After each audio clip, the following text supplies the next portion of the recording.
പത്തനംതിട്ട ചിറ്റാറിൽ കിണറ്റിൽ വീണ കടുവയെ പുറത്തെത്തിച്ചു. വലയിലായ കടുവയെ മയക്കുവെടി വെച്ചാണ് പുറത്തെടുത്തത്. 9 മണിക്കൂർ നീണ്ട വനംവകുപ്പിന്റെ ദൌത്യത്തിനൊടുവിലാണ് കടുവയെ കരകയറ്റിയത്.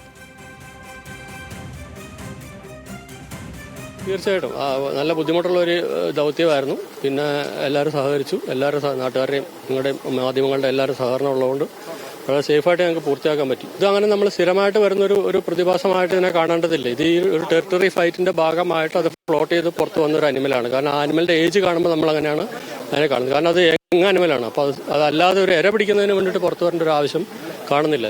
നിലവിൽ യാതൊരു ആരോഗ്യ പ്രശ്നമില്ല, ആരോഗ്യവാനായിട്ടാണ് കാണുന്നത്. ശ്രീരാജ് ബാബു നൽകും പത്തനംതിട്ടയിൽ നിന്നും വാർത്തയുടെ വിശദാംശങ്ങൾ. ശ്രീരാജ്, ഏതാണ്ട് 9 മണിക്കൂർ നീണ്ട പരിശ്രമത്തിനൊടുവിൽ കടുവയെ കരകയറ്റാൻ സാധിച്ചിരിക്കുന്നു. എന്തായാലും അതിന് ആരോഗ്യ പ്രശ്നങ്ങളൊന്നും ഇല്ലെന്ന് അറിയുന്നു. വിവരങ്ങൾ അരുണി, അങ്ങനെ തന്നെയാണ്. നിലവിൽ പൂർണ്ണ ആരോഗ്യവാനാണ് കടുവയെന്നാണ് വനംവകുപ്പ് ഉദ്യോഗസ്ഥരുടെ ഭാഗത്തു നിന്നും മനസ്സിലാക്കുന്നത്. നിലവിൽ ആ കടുവയെ ഇവിടെ നിന്നും ചിറ്റാറിലേക്ക് കൊണ്ടുപോയി ചിറ്റാറിൽ ആരോഗ്യ പരിശോധന നടത്തിയ ശേഷമായിരിക്കും അതിനെ എങ്ങോട്ടേക്ക് കൊണ്ടുപോകണമെന്ന കാര്യത്തിൽ ഒരു തീരുമാനത്തിലെത്തുക എന്നാണ് DFO അല്പസമയം മുൻപ് പറഞ്ഞത്. എന്തായാലും ഇന്ന് രാവിലെ ആരംഭിച്ച ദൗത്യം ഏകദേശം 9 മണിക്കൂറോളം നീണ്ടുനിന്ന ദൗത്യമാണ് അല്പസമയം മുൻപ് അതിൻ്റെ പരിസമാപ്തിയിലെത്തിയിരിക്കുന്നത്.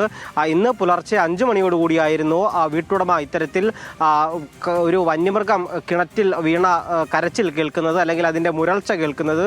വെട്ടം എത്തിയതോടുകൂടി തന്നെയാണ്, ഏകദേശം 7 മണിയോടുകൂടി തന്നെയാണ് ഇത് കടുവ എന്ന നിലയ്ക്കൊരു സ്ഥിരീകരണം, അല്ലെങ്കിൽ നാട്ടുകാരടക്കം ഇത് കടുവയാണ് എന്ന് മനസ്സിലാക്കുന്നത്. തുടർന്ന് വനംവകുപ്പ് ഉദ്യോഗസ്ഥരെയും പോലീസ് ഉദ്യോഗസ്ഥരെയും അടക്കം വിവരം അറിയിക്കുകയും അവർ വളരെ വേഗം തന്നെ ഈ സംഭവ സ്ഥലത്തേക്ക് എത്തുകയും ചെയ്തു. തുടർന്ന് നടത്തിയ പരിശോധനയിൽ വനംവകുപ്പ് ഉദ്യോഗസ്ഥരും ഇത് കടുവ തന്നെയെന്ന് സ്ഥിരീകരിച്ചു.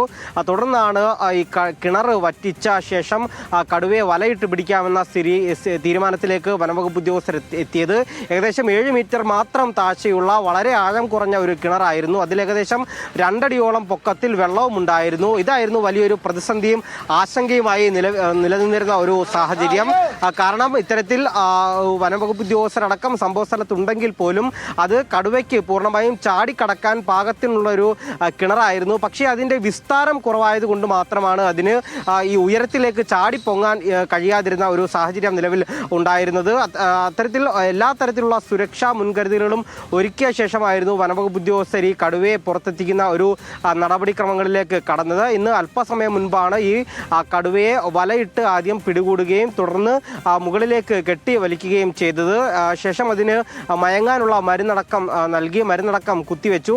എന്തായാലും ഇവിടെ നിന്നും ചിറ്റാറിലേക്കാണ് ഈ കടുവയെ കൊണ്ടുപോകുന്നത് എന്നാണ് വനംവകുപ്പ് ഉദ്യോഗസ്ഥർ അറിയിച്ചിട്ടുള്ളത്. അതിനുശേഷം അതിൻ്റെ ആരോഗ്യ പരിശോധന നടക്കും. എന്തായാലും വലിയ ഭീതിയിലായിരുന്നു നാട്ടുകാരുണ്ടായിരുന്നത്. ഇവിടെ സ്ഥിരമായി വന്യമൃഗ ശല്യമുള്ള പ്രദേശമാണ്.